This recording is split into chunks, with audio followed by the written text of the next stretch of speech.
welcome to another virtual coffee with Ashish. This is the post RSA conference version. So thank you everyone who came and said hello at the RSA event and took pictures with us. We're really welcoming.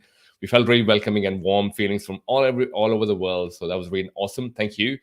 So today we are bringing back what we haven't done for some time, which is CISO Perspective. This time it is, and before I say the name, I probably should introduce the person with some intro music, because that's what we do. That's what tradition is over here. So let's get this music going. And are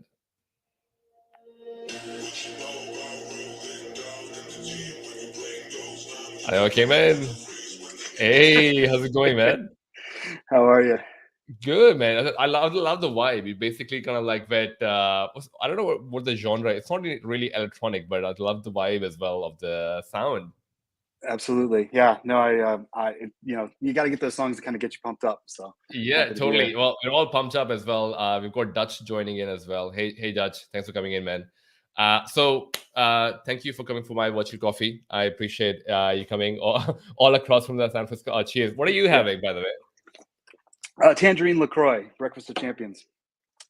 Back, fair enough. LaCroix. That's my. I actually people spoke about it, so I haven't really given a shot yet. But sounds like the breakfast of champions as well. But maybe before we start, if you could, for people who may not know you, the one or two people in the audience who may not know you, if you can just give yourself a brief intro about yourself, that would be awesome. Yeah, great. So Sean Catlett, Chief Security Officer here at Slack. Been here about 2 years, and previous to that was the first CISO for Reddit, and then a number of different jobs in the security space, from security startups and fintech firms as well. Awesome. And I love the fact that you actually came from a very varied background, which we'll get into from a business perspective as well. But considering it's cloud security podcast as well, we kind of have this question which we ask everyone. As a leader, what does cloud security mean for you? It's for me, it's been interesting because it's been and how you kind of stay current. My career arc and journey, I've been from large first party data center build outs and multi company kind of global technology companies. And what's great about from my perspective on cloud is you've got the speed component that I think is so important, but it also, from a tech leadership standpoint, you also have to deal with that speed. Yeah. There's a compression and just the amount of time to create capabilities that works on both sides, both on what you want to create as well as what's being created around you. And I just find that fascinating. It's pretty awesome. And well, we've got a few more people coming in. Just want to quickly say hi to them as well. Hi, Zeenat, and hi, Jyoti as well. Thanks for coming in, folks. So I think what you've touched on is very interesting, because as a CISO, I imagine having conversation at a board level also comes with the challenge of explaining something which is quite technical to, as you said as well, going at a fast speed, producing more products. How does a leader, I guess these days, how does it help making board understand the risk behind, say, something like cloud, supply chain, which is some of the buzzwords of the, I don't really say buzzword, but these are topical at the moment. So how does one explain these technical, at least in your experience, these technical topics to board? Well, I think you need kind of both halves of your brain. I think you have to be both technical and business oriented for two reasons. I think that the demands of the job kind of pull you in those directions. I mean, you have to be able to speak up in a business aligned way, understanding the business that you're in, how your company makes money. I mean, it sounds simple, but I think a lot of times we can get very removed from that and actually just think about the security roles, missions, attackers, defenders. And I think to really speak to a board, you've got to be able to really understand, what are they looking to do? How are they looking to guide the organization? What can you do to keep them aware, able to make good decisions, make sure you're absolutely factual? And so that, I think, needs some technical depth, because you have to make sure that you've asked the right questions of your team, of your business, of the metrics before you get there. You don't want to be doing that, live in a board meeting. And I think a really important part is that you have to be able to attract and retain the people that you need. And I think that you can really only do that with the technical skills, to be able to help kind of break down projects and programs into meaningful parts and get people really energized about what they're trying to build. Yeah, and I think you've kind of touched on something that I'm really always curious about. a lot of people are saying that the role of a CISO is slowly turning more technical. Like previously, a lot of other leaders could transition onto a CISO role because I guess the rumor was, well, it's a security project, so it's not really that hard. I can just manage security. I'll manage other projects. I can manage security project. Do you find that these days it's actually far from the truth that if you're not technical, it would be harder to do a job as a CISO in today's day and age? I do believe that that's true, but there's a balance. I think that it really is. I think dependent on the company. It's dependent on what you're there to protect.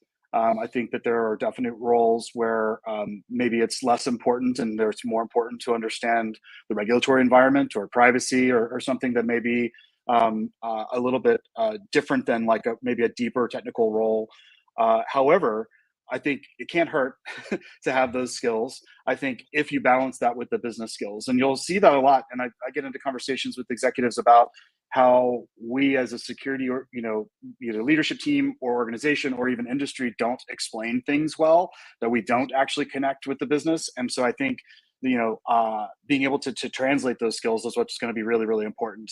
I just don't think you can go get budget if you don't have the business skills, if you don't understand how your business is operating, and so then you're not going to have the people that you need, even if you're really excellent on the technical side, to be able to articulate things, maybe downward or outward. But I've not heard people describe these jobs as easy, so I'm interested who you're talking to. Yeah, well, some people who would forever be unnamed, I guess. There you go. As someone who's commented saying as well, I always thought the CISO needed to be technical, but I guess your point, technical and business oriented. Is that right?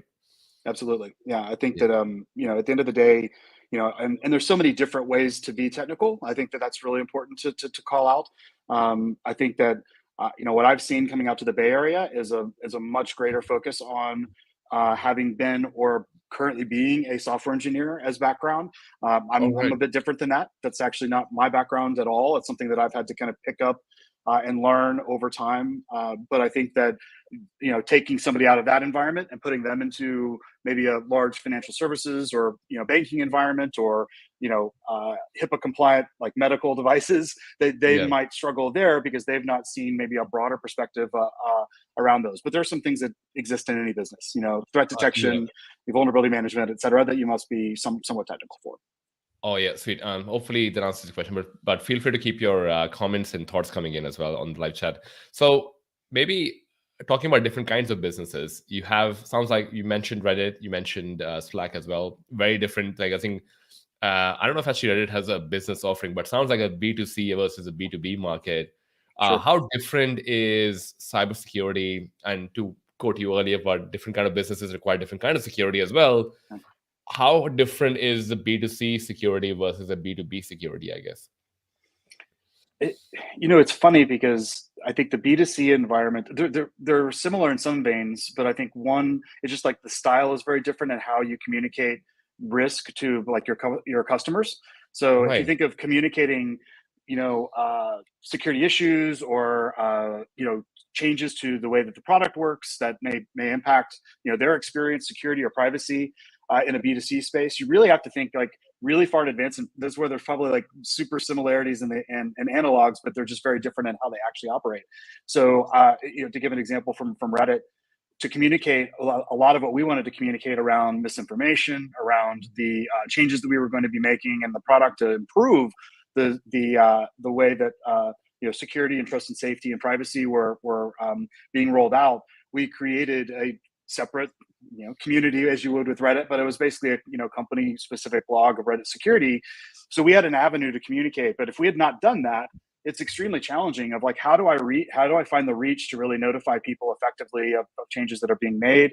How do I get their feedback? How do I make sure that we're working around that? And then pivot that to B2B where you need to do the same thing, but those are contractual relationships. You already know, and there's probably a support model of customers around how you communicate. But I think the principles are the same. I think that being transparent is something that I've really championed in each of my roles, making sure that we're out there, we're communicating clearly with customers, and that we're educating them about the changes that we're making so that they can better protect themselves. I'm actually curious. Is there I guess if I were to put a challenge scale, is a challenge of explaining security harder in consumer space versus an enterprise business space? Oof. I don't know that you could say which is harder. I think that they both just come with their own different challenges. I mean, the one assumption that you can't make is that your users, while they may not all understand everything that you're putting out there, sometimes that's on you. You know, that's Yeah, on what yeah, you're able to communicate, the language that you use. But your customers are extremely intelligent. They know a lot, especially as a wisdom of crowds, right? Of what they need, what signals they listen to for you to yeah, gain trust. And breaking that trust, you can do that with either population, you know, whether it's yeah. holding back on information or not communicating effectively. I think that, you know, those challenges persist regardless of which business that you are chartered with protecting. Right. And do you reckon, because I'm thinking more from our team members as well who are part of the security team, there would be a lot of them listening to this podcast as well. What, I guess from their perspective, what can they, maybe, I don't know if you have a perspective on this, but I'm curious, does it change at their level? Like, or from that, from, I guess, say, I'm just making an example, security engineer, for example, of a role, Mhm. their role would still probably remain similar between a B2C and B2B. It's mostly at a leadership level that it changes dramatically, right? The way you would explain security, or do you feel it changes even at like the ground level for security teams as well? I think it changes. You think of where the demand for security comes from. So I think Yeah, where, I always felt in kind of the B2C context, you might be your role, your team. So I think that's where it yeah, does matter to the whole team. Might be the last and only arbiter of whether you got that risk, appropriately managed, and that you're there to represent that yeah, for the business. And whereas enterprise customers, especially businesses, they have a whole other team on the other side. They have expectations, so they can be much more challenging because their expectations can be regulatory. They can be the demands that they have on their business in order to be able to achieve what they're trying to do. So there's a nuance there, but I definitely wouldn't put it either as easy. And I think yeah, that you really have to instill that with your teams. I yeah, think we all do that anyway. As leaders, that's kind of your yeah. job, is to connect the work that people are doing with the protection that Business, they're yeah, trying to gain for the organization. But I think with the consumer world, you have to look at, like, somebody building a product in engineering, especially on the security side. After reviews, they may be in a very small group, especially in a yeah. smaller company with a large consumer base. They may be a very small group making massive decisions. So making sure that they know how to make good decisions, that you have good frameworks. I think it's vitally important to get that right. Awesome. Great answer as well, by the way. I've got a question here from Darpan. Based on your experience, when is the right time for an organization to define a CISO role rather than rely on a CIO chief focus on security? Darp, I love your question. It's funny, when I joined Reddit, I asked repeatedly, and I've kind of kept this and asked organizations, is it too early or too late to hire a CISO, right? And always a good one to ask if you're joining, by the way, if you're an aspiring CISO. But I think there is a part of the business being ready. I think they have to be ready for some investment.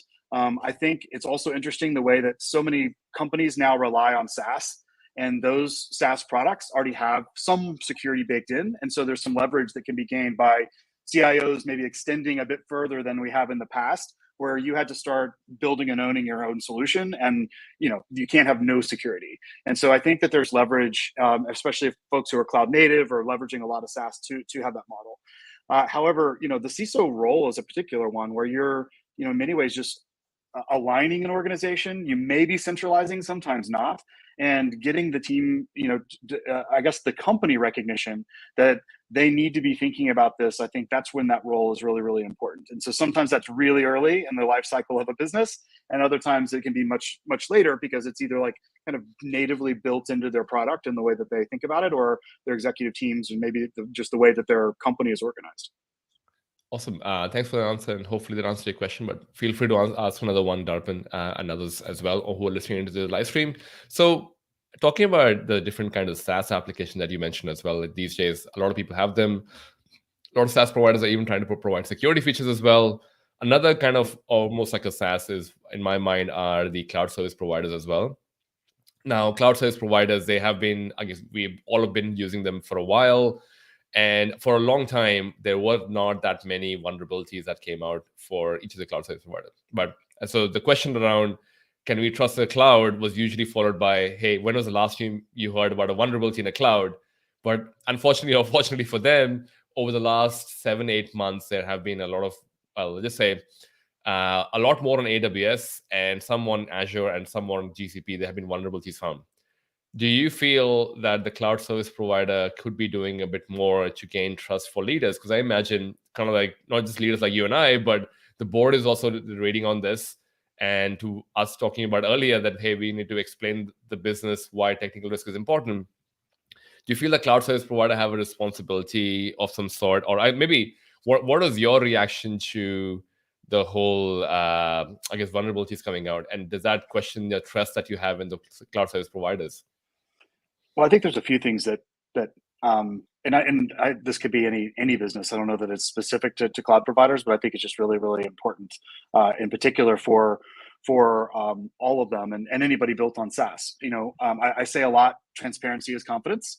Yeah. Being able to, I believe in the shared service, in the shared responsibility model. However, I think that it's, we could do more to blur that line a little bit with the information that's provided around those kind of black box solutions that are being sold. And I think when things like vulnerabilities come out that need to be, solved, being very clear about what was affected, how fast they were fixed, what the companies need to do to, on their side, when they started, so they could protect themselves if they were vulnerable. You have to remember that you have other people leveraging your own capabilities. And so I think that that's really an important aspect. But additionally, the terminology, I think, for when you look at trust, especially like the board or CIOs looking to move workloads into the cloud, we really have to get some standardization at the industry level for the terminology that's used for a lot of these products, because when you call the same thing different things, it just slows things down. And I think we as a broader community could help that with some standardization that would make it easier for you to know, okay, I know what this is leveraging, I understand this container solution, and then I understand the controls that would be built around that. Yes, you need product names and everyone needs to be selling something. I get that, but it's very challenging to map some of those and understand where it starts and stops, and then the patchwork of solutions that you need, where you have coverage. So I think that's really, really important as well. No, good point. And also talking about people who are doing not being transparent, I guess attackers, I guess, who probably sometimes don't even share what they found. After being in the industry for such a long time, what surprises you the most in terms of the kind of attacks that are happening these days? Like, I don't know. I imagine floppy disk attacks or whatever, but something that you might have seen when you were, I guess, starting off. But what's something that still surprises you about attackers in today's day and age? Well, there's three things for me, and I think the first is the continued professionalization and modularization of their business, which is like, if you think of like the ransomware businesses, the blank insert attack for hire, or almost SaaS of attacker infrastructure and services. I think that's fascinating to me, that those capabilities, you see some of the leaks about certain organizations, and then learning how they've had similar challenges that we all have with running a business, and getting the service they need, getting the skills.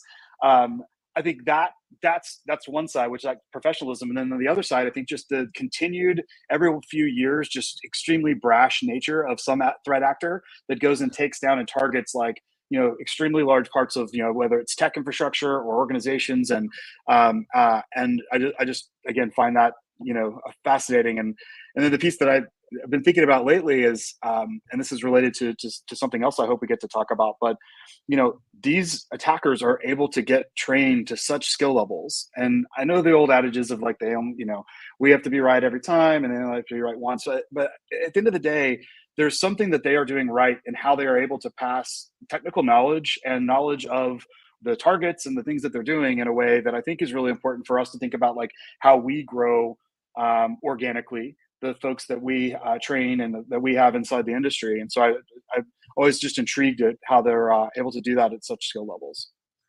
Yep, and that's a great question. It's a great way to look at this, because, and yeah, to your point, a lot of people don't realize that attackers these days are not individuals; they are actually full organizations. To what you were saying as well, they're businesses. They're doing operations at a global scale, probably using Bitcoin or some kind of cryptocurrency to operate that as well. So it's a great answer. I've got a question here from Dutch as well. Do you have any tips on how to train your teams on starting with business initiatives and then applying through security lens.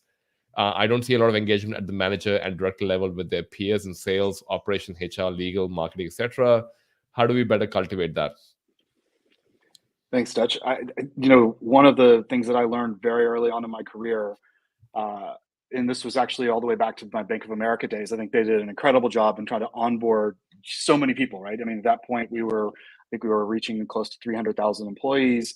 And so the scale of making sure that the company trains its people effectively, they had a whole program, which was just how the bank makes money. And they would walk through and go through their products. And I've always taken that in any business of like, okay, how do I break that down? Like, how do we know that? Because you know that you have to protect that. You know that you then have to protect all the data and the systems that come from that, core channel of how the company is going to make money. And so I think that's really, really important. And then I think you kind of answered the question with the second part of your question there. I think it is through your leaders being pushed to really engage beyond the security team to really learn how those other groups operate, and then think through what are their critical data assets, what are the systems they use, are those systems secure? Because many times they may have gone far afield to use a solution, maybe especially in a fast growing place that maybe wasn't fully thought through. Maybe it's old, maybe it hasn't been used in years, maybe it hasn't been re-reviewed. And anytime that you can spend some time, make something more effective, unblock another team, you just build that business relationship, which is vitally important. Awesome. Thanks for the answer. And hopefully that answered your question, Dutch. Feel free to ask a follow-up one as well. So that kind of is a good segue into my next question around challenges for a leadership role these days. What are some of the biggest challenges that you see in the cybersecurity space that maybe is not being spoken about enough as a leader? Well, I think it's being spoken about all the time as far as how do we, grow our workforce. We've got to figure out solutions for being able to bring in more, just people into the cybersecurity world in all roles. So I think just in general, and this is at every national level, there's initiatives for there. I think that it's just really, really important to figure that out. We'll definitely have some thoughts on that topic. But I think also like how we then grow our leaders, right? To reach scale, you've got to have leaders that are able to mentor and make time available to grow other leaders. And at the last piece, we've got to enable diversity.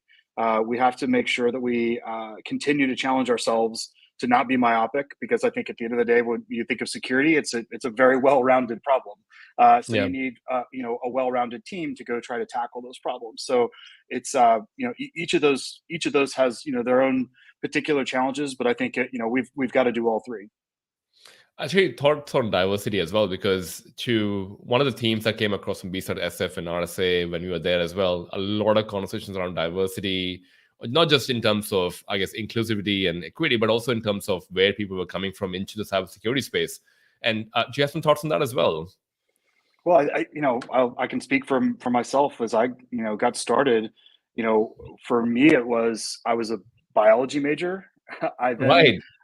because I was down at University of Texas at Austin, realized I didn't want to be in pre-med. I was spending all my time on tech, and switched over to a business degree just to finish up so I could join a startup. And Right. it was online music, really cool. Fun start. But if you think about that background, I always think about if I went today with that background into a role and said I would like to get this role, this team, this job, would I even make it past the weed out a process of processing resumes, right? Yeah. And so I think for a lot of us, it's making sure that we're hiring for attitude and aptitude. Yeah. I do like to see people that have really gone out and tried to work on whether it be capture the flags or things that kind of demonstrate some analog skills for the industry, or just a drive to go get trained up and work outside of their own discipline towards ours by showing training and certifications and things like that at a very early age. But when I went through and I talked to a number of CISOs out at RSA this last week, it was just triggered in my mind. I was doing another talk and I wanted to just find out like what were their backgrounds. And so it was business, biology, history, civil engineering, biochem, criminal justice. And public relations. I did actually find some that had cybersecurity degrees, so Wow, there you so that was good. I was like, oh, you're unique. And then there were a few in computer science and as you'd expect, but liberal arts and leadership and some places I wouldn't have expected. And these were mostly, I believe, Bay Area CISOs. And so go. it's kind Wow. of interesting to think like we've all gotten there. What are we doing to enable others to have those same potential backgrounds? Because I think that's the definition of diversity there, as far as like backgrounds and the way that they are able to apply those skills to Yeah. the problem space we have today. Wow, it's a good point as well because I think a few of our listeners, I think Zenith, who was there earlier, so Zenith used to be a lawyer, now she's in cybersecurity. So quite a few people in our local, I mean, I guess in our space as well. Oh, there you go. Someone can't remember, find the person's name, but I know many CISOs that started without a computer background, so there's already a few people already there. Kind of on the same vein, I've got a question from Darpan again. When did you know that you were ready to be a CISO? What led to that realization? Kind of, I guess, it's kind of aligns with the question that I had about people who want to become CISOs as well. What's your advice for that? So maybe start with Darpan's question. Well, I think imposter syndrome is real. I don't know that any of us ever really feel like we're ready. You're in the job with a label. I think other people ascribe more to it than you do. I feel like it's always a role that's constantly shifting. The expectations seem to continue to get magnified. The lens that's put on you and your role for all reasons.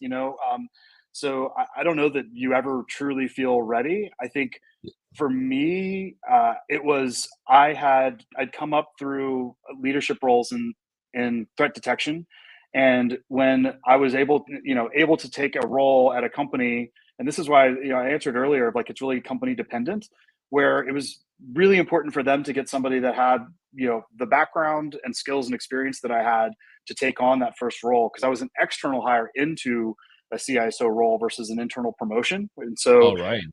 that takes a lot of, trust on both sides on, making sure that you can demonstrate the skills, also really acknowledging where you are still learning and the skills you're Yeah. trying to gain.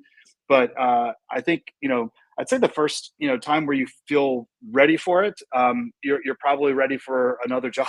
It's something where you're really challenged all the time, and that's I think what keeps you really, at least for me, mentally fed around the roles that we do. But not sure I answered your question, but a little bit Well, of reality there. well, I think you did kind of in a lot of ways, and I think I just find out who the person is. So it's Barbara Kramer. She's got a few comments as well.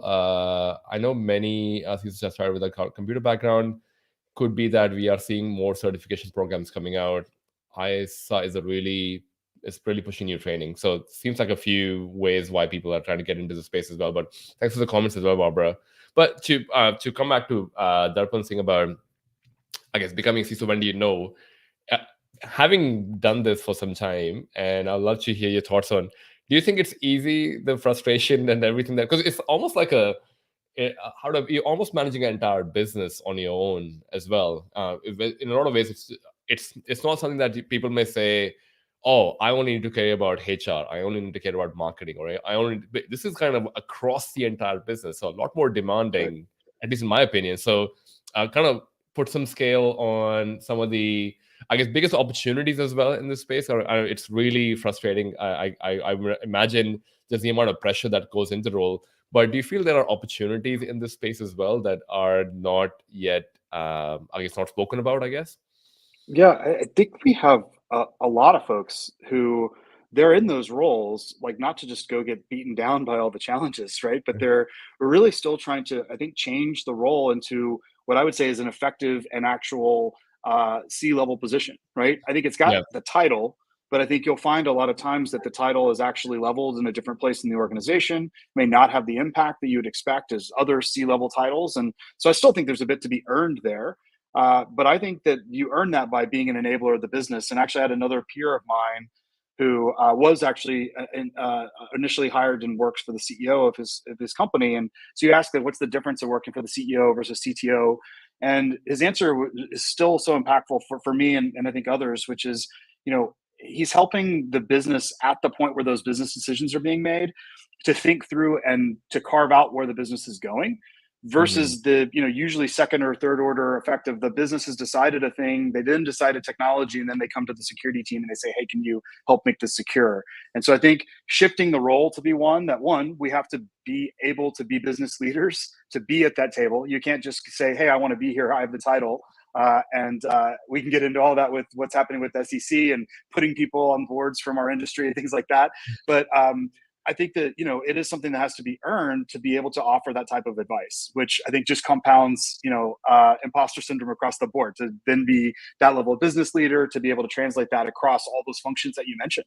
Really, really challenging.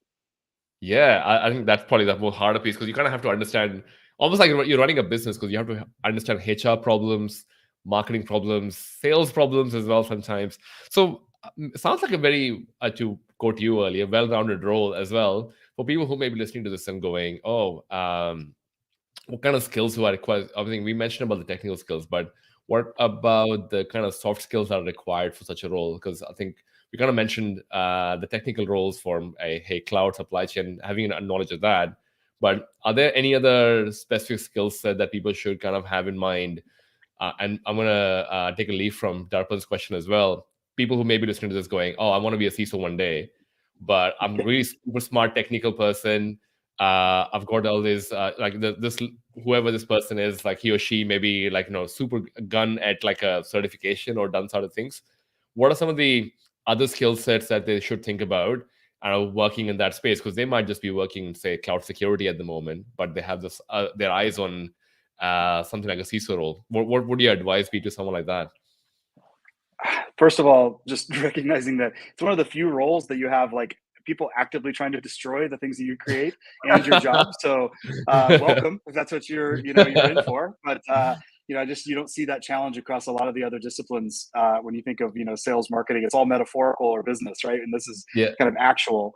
I think turning to some of the skills, and I try not to be flippant on these. I actually really believe these are important to cultivate. That sense of curiosity, cultivating curiosity and remaining current is extremely important. Things move so quickly, and like you said, you're responsible for the oversight and the way to kind of translate very large changes in businesses, technology, et cetera, into manageable and meaningful plans. That also takes leadership skills, the ability to build relationships, look at your peer groups and understand some of their challenges. And, I think humility around that you're not going to have the answer both for your team and for others. I think the toughest skill, and I don't know where you learn this. I think I have the things I do, like personally, I play a lot of games. And so, I feel like you kind of have to learn to lose and like pick yourself up and then turn that around, because there are going to be things that are they're not winnable. There's no good decision except making one right then, and then, working towards closing or solving a risk, because it's something that you didn't do it. You didn't create the vulnerability. It's there. You now have to go deal with that. And that can feel tough when your role is to make sure that things are secured, or at least appropriately risk managed. So I think playing games and really understanding and like kind of working through like the current state of the industry, whether it be like capture the flag type things or those, I think they're all really important skills to like think that through. And when I like take a massive step back and try to say like how what got me here, I don't think there's one thing except just absolute passion for this space. Find your thing and then hold on to that, and then try to find companies that really need that thing. So, and for me, it's always been things like threat detection, and I've got a passion for threat detection and privacy. And so it's like find places where that's like the core of what they need, and then you'll always be excited on what you're working on. Oh, that's a good point. I think because it kind of ties in really well to what we were talking about, understanding the business that you're trying to work in as well. You may not have all the other background, but just because the company you may work for has a strong focus on privacy and threat intelligence, you could be the best CISO out there because you understand the space and you can bring more leadership around that as well. So very well put in. Final question on this, considering we are talking about, I guess, the future of people who are trying to get into the CISO space as well, from a cybersecurity industry perspective, and we just recently did RSA, where do you see for the rest of 2022 and maybe for a couple of years after that as well, where do you see the cybersecurity industry focus on, and what some of the themes that you might have thought, hey, you know what, this might be something that people would talk more about? Well, I think taking a massive zoom out first, Yeah. I think that just recognizing that the attack surface is growing so rapidly, like it's just knowing that we're going to have things that better, document and collect information and make sure that we know the environments that we're there to protect. I think that's going to be extremely important. I think that there's also just a lack of fundamentals. Hmm. We have a lot of things which are, I think you can take newer technologies but apply them to older problems and really get some real results, but they are like the fundamentals for the industry, and I think we need to continue to focus there versus like the new shiny. And Obviously skills, that's going to be really important. But when I think through the things that I'm really intrigued by, so I love attack simulation. I just think that the ability to actually prove what you have, whether it's automated attack simulation, some of those technologies, or red team or enabled red team technologies and capabilities with teams, that proving security is just so important. And I think that that's something that our businesses really want. And when you don't have things going bump in the night, maybe you feel like things are locked up, you're doing well. Having that capability to kind of wake you up and also Yeah. let you really test your capabilities is really important. I guess last for me is I'm personally really interested in graph technologies as applied to security problems, because I think mapping out those relationships just help you communicate to the business and help you better prioritize.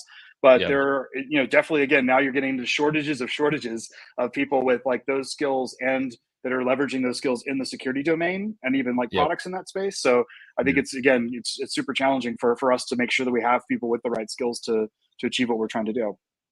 Yeah, awesome. And I think well put together as well, because you almost feel attack surface management was definitely a theme, and the other one being, I guess, just the skills required to even get behind this as well. Because I think, to your point, GraphQL, all the other newer names people heard, now suddenly the security folks are expected to understand that and work with it as well. You can't. So the paradigm is already shifting from being just a cloud person to now, hey, I need to know GraphQL, whatever this is. That's right. Yeah, and then you're imagining all the different data types that are probably in those systems Yep. disparately in non-security focused, realms for what those do, and then trying to bring that in, make sense of it, secure that, while trying to say like, can we actually apply that to how we gain better understanding as an industry around the relationships between systems and data, vulnerabilities, that system and its owner, and those types Yeah. of problems that become so challenging for us. Yeah, no, great point. And I think I've got a comment here from Barbara for education as well. I think it's something called Divergence Academy, works with veterans through government grants. There you go. There's a people should check out Divergence Academy for veterans there to get into cybersecurity. Awesome. So that was pretty much what the main questions for the interview were. But I've got three questions. They're basically a fun question for us to get to know Sean a bit more. They're just non-technical, just two super fun ones. First one being, what do you spend most time on when you're not working on technology or solving security problems? Most time, I'd say online gaming of some type, and usually around a some form of like competitive game. So whether that be collectible card games, or I'll be terrible at first person shooters, but definitely gaming. And second to that is I spend a lot of time in online music and streaming and DJing and things like that. So I really Oh, enjoy right, that DJing whole as well. space. That's pretty cool, man. Wait, so are you in those what's the Dance Revolution games as well? No, no, I don't have the rhythm for that. No, Oh, right, it's fair all, enough. yeah, No, it's I all was like streaming up here. music. I'm not going to be Yeah. dancing. Yeah, no, not at all. Fair enough. Second question: what is something that you're proud of but is not on your social media? Oof, well, that's good. I don't do a lot on social media, so that's probably easy. But I think it's funny. I was looking back through my career, and the number of CISOs that I worked with. Either they worked, as my peers or worked for me, but like people that I've worked with and my background that have gone on to such amazing opportunities. It was just really, I think that's the thing. You kind of like when you actually look back after having a longer career, it was, I think that's something. It's not, you don't list that because you don't list all those connections. I guess LinkedIn would do that for me, but I've been very proud of the people that have achieved what they've achieved, all over the world and in those roles. And it's just, it makes you, happy to get up in the morning and keep doing it. That's pretty awesome, man. And just to have the opportunity to look back and so many lives you've been influenced as well. So it's pretty awesome. Final question: what's your favorite cuisine or restaurant that you can share with us?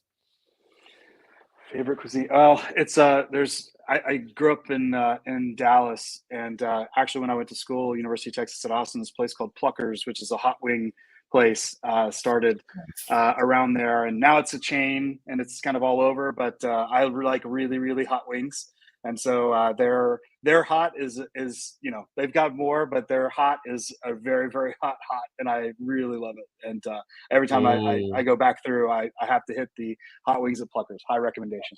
oh, nice. I think Barbara is from Dallas as well, so I'm sure she'll have a recommendation for if she's tried the place. If the place Pluckers still exists, but I'm definitely looking forward to trying Pluckers now. But uh, appreciate your time on this, Sean, and I appreciate you sharing the knowledge as well. Where can people Sure. find you to connect with you, and maybe I guess have any if people whoever has follow up questions, where can they find you on socials? LinkedIn.